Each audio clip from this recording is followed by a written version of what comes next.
ಎಲ್ಲರಿಗೂ ನಮಸ್ಕಾರಗಳು. Welcome back to Sagar stories. KKR team ಬಗ್ಗೆ ಸಿಕ್ಕಾಪಟ್ಟೆ ಮಾತಾಡ್ಬಿಟ್ಟಿದ್ದೀನಿ. ಹೌದು, ರೀಸೆಂಟಾಗಿ ಏನೋ ಗೆದ್ದಿರ್ಬೋದು, ಬಟ್ ಆದರೂ ಕೂಡ ಡುಬಾಕ್ ಅಂತಲೇ ಹೇಳ್ತೀನಿ. ಅವರು ಕ್ವಾಲಿಫೈ ಆಗಲ್ಲ ಅಂತಲೇ ಹೇಳ್ತೀನಿ. ಫೈನಲ್ ಕ್ವಾಲಿಫೈ ಆಗಲ್ಲನೇನು ಪ್ಲೇ ಆಫ್ಸಿನೆಲ್ಲ ಆಡ್ತಾರೆ ಅವರು. ನಾನು ಹಂಗೆ ಹೇಳೋದು, KKR ಪಕ್ಕಾ ಕ್ವಾಲಿಫೈ ಆಗಲ್ಲ ಅಂತ. ಆ್ಯಂಡ್ LSG ಕೂಡ ನಾನು ಒಂದು ಲಿಸ್ಟಲ್ಲಿ ಇಟ್ಟಿರಲಿಲ್ಲ 4 ಟಾಪ್ 4 ಬರ್ತಾರೆ ಅಂತ.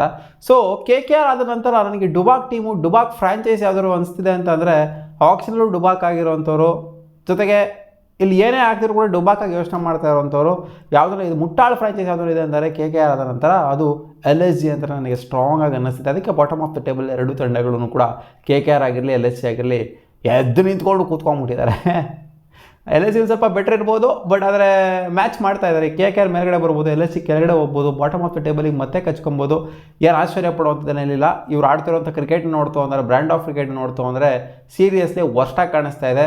ಅಲ್ಲ ಗುರು, ಸೀರಿಯಸ್ಲಿ 54 ಕೋಟಿ ರಿಷಬ್ ಪಂತಿಗೆ 54 ಕೋಟಿ 2 ಸೀಸನಿಂದ. ಇವ್ರು 27 ಕೋಟಿಗೆ ಹೋದಾಗಲೇ ನಾನು ಹೇಳಿದ್ದೆ ಲಾಸ್ಟ್ ಸೀಸನ್ನೇ, ಇಷ್ಟೊಂದೆಲ್ಲ ರಿಷಬ್ ಪಂತಿಗೆ ಯಾಕೆ ಗುರು ಅಂತ. 27 ಕೋಟಿ ಏನಕ್ಕೆ ವರ್ತಿದಾರ ರಿಷಬ್ ಪಂತು? ಸೀರಿಯಸ್ಲಿ ವರ್ತಿದಾರ?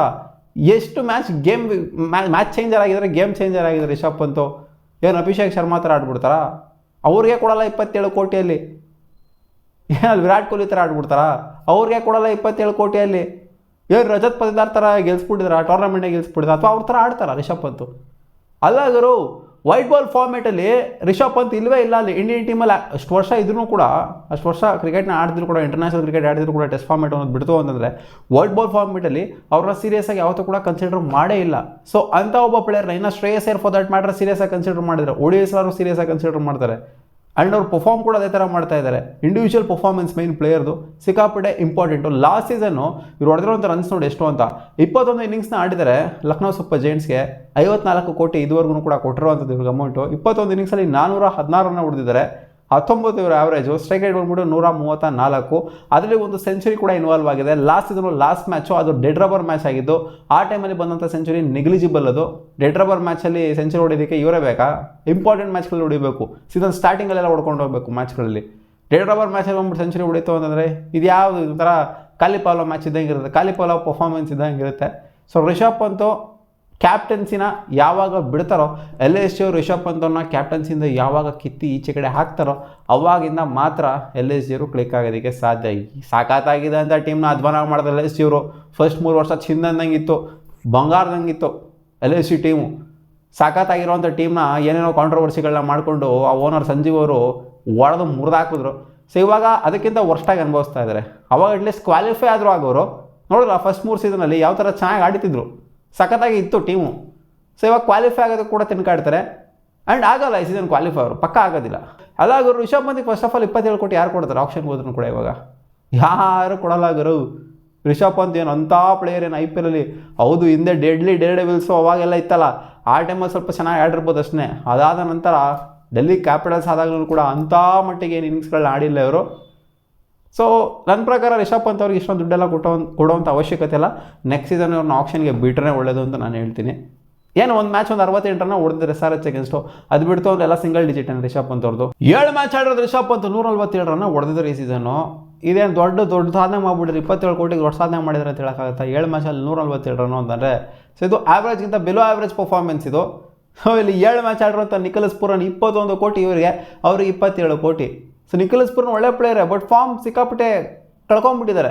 ಯಾವ ಮ್ಯಾಚು ಕೂಡ ಅವ್ರಿಗೆ ಕೈ ಹಿಡಿತಾ ಇಲ್ಲ.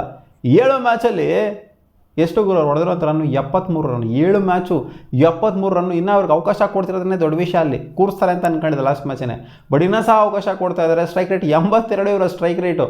ಯಾವುದೇ ಒಂದು ಮ್ಯಾಚನ್ನು ಕೂಡ ಇವರು ಕ್ಲಿಕ್ ಆಗಿಲ್ಲ. ನೋಡಿ, ನೆನೆ ಮ್ಯಾಚನ್ನು ಕೂಡ ಯಾವ ಥರ ಆಡಿದ್ರಲ್ಲಿ 22 ಇವರು ಹೈಯೆಸ್ಟು. ಟುಕು ಆಡೋಕ್ಕೆ ಸ್ಟಾರ್ಟ್ ಮಾಡಿಬಿಟ್ಟಿದ್ದಾರೆ. ಭಯ ಬಂದುಬಿಟ್ಟಿದೆ, ಎಲ್ಲ ಔಟ್ ಆಗ್ತೀನೋ ಅಂತ ತಲೆಗೆ ಬಂದುಬಿಟ್ಟಿದೆ. ಆಲ್ಮೋಸ್ಟ್ 25 ಬಾಲಿಗೆ 22. ಈ ಥರ ಆಡೋದು ಏನೇ ಕಟ್ಟ ಆಡಬೇಕು ಈ ಥರ? 21 ಕೋಟಿ ಗುರು ಇವರಿಗೆ ಕೊಟ್ಟಿರೋದು. 73 ರನ್ನ 7 ಮ್ಯಾಚಿಗೆ ಹೊಡೆದಿದ್ದಾರೆ. ಸೀರಿಯಸ್ಲಿ ವರ್ಸ್ಟಾಗಿ ಆಡ್ತಾ ಇದ್ದಾರೆ.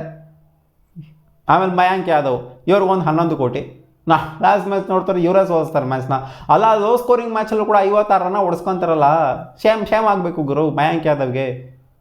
ರಾಜಸ್ಥಾನ್ ರಾಯಲ್ಸ್ ಲಾಸ್ಟ್ ಓವರ್ 120 ರನ್ನ ಹೊಡ್ಸ್ಕೊತಾರಲ್ಲಿ. ಅವರಿಂದನೇ ಮ್ಯಾಚ್ನ ಸೋತಿದ್ದಂತ ಹೇಳಬೇಕು. 56 ರನ್ನು ಆ ಲೋ ಸ್ಕೋರಿಂಗ್ ಮ್ಯಾಚಲ್ಲಿ ಬಿಗ್ ಇಂಪ್ಯಾಕ್ಟ್ ಎಲ್ಲರೂ ಸಖತ್ತಾಗಿ ಮಾಡಿರುವಂಥ ಬೌಲಿಂಗ್ ಮಾಡಿರುವಂಥ ಟೈಮಲ್ಲಿ ಇವರೊಬ್ಬರೇ ಓಡಿಸ್ಕೊತಾರೆ ಅಂತಂದರೆ ನೋಡಿ, ಇವ್ರನ್ನ ಅಷ್ಟೊಂದೆಲ್ಲ ನೀವು ರಿಟೈನ್ ಮಾಡ್ಕೊಂಡು ಇಂಜುರಿ ಆಗಿದ್ರು ಕೂಡ ಇವ್ರನ್ನ ಬ್ಯಾಕ್ ಮಾಡಿಕೊಂಡು ರಿಟೈನ್ ಮಾಡಿಕೊಂಡು ಅಂಥ ಪ್ಲೇಯರ್ ಆಗೋಗ್ಬಿಡಿದ್ರು ಮಯಾಂಕ್ ಯಾದವ್ ಅವರು. ಏನು ಅಂಥದ್ದೆಲ್ಲ ಏನಿಲ್ಲ. ಮಯಾಂಕ್ ಯಾದವ್ ಅವರು ಒಂದು 2 ವರ್ಷದ ಹಿಂದೆ ಏನೋ ಒಂದು ಸ್ವಲ್ಪ ಚೆನ್ನಾಗಿ ಪರ್ಫಾರ್ಮ್ ಮಾಡಿರ್ಬೋದು, ಬಟ್ ಇವಾಗ ಕರೆಂಟ್ಲಿ ಅವ್ರು ಅಂಥ ಫಾರ್ಮಲ್ಲಂತೂ ಇಲ್ಲ. ನೀವು ಒಂಥರ ಅಮರಾಮರಿ ಬೌಲರ್ ಅಂತ ಟ್ರೀಟ್ ಮಾಡೋಂಥ ಅವಶ್ಯಕತೆ ಏನಿಲ್ಲ ಮಯಾಂಕ್ ಯಾದವ್ನ. ಆಡೋರ ಥರ ಮುಂಚೆ 2 ವರ್ಷದಿಂದ ಮುಂಚೆ ಮಾಡೋರಲ್ಲ, ಆ ಒಂದು ಪೇಸ್ ಆಗಿರಲಿ, ಆ ಒಂದು ಎನರ್ಜಿ ಆಗಿರಲಿ ಇವಾಗಂತೂ ತೊಗೊಂಬರ್ತಾ ಇಲ್ಲ ಅವರು. ಅದು ಎವಿಡೆಂಟಾಗಿ ಕಾಣಿಸ್ತಾ ಇದೆ ನಮಗೆ. ಭಯ ಹುಡ್ಸ್ಕೊತ ಬೌಲಿಂಗ್ನ ಖಂಡಿತ ಮಾಡ್ತಾ ಇಲ್ಲ. ಸೊ ಇವರು ಈ 3 ಜನದಿಂದ ಡುಬಾಕ್ ಆಗಿದ್ದಾರೆ ಅಂತ ಹೇಳ್ತೀನಿ LSG ಅವರು. ಆ್ಯಂಡ್ ಖಂಡಿತ 100% LSG ಅವರು ಕ್ವಾಲಿಫೈ ಅಂತೂ ಆಗುವಂಥ ಚಾನ್ಸೇ ಇಲ್ಲ ಈ ಸೀಸನ್.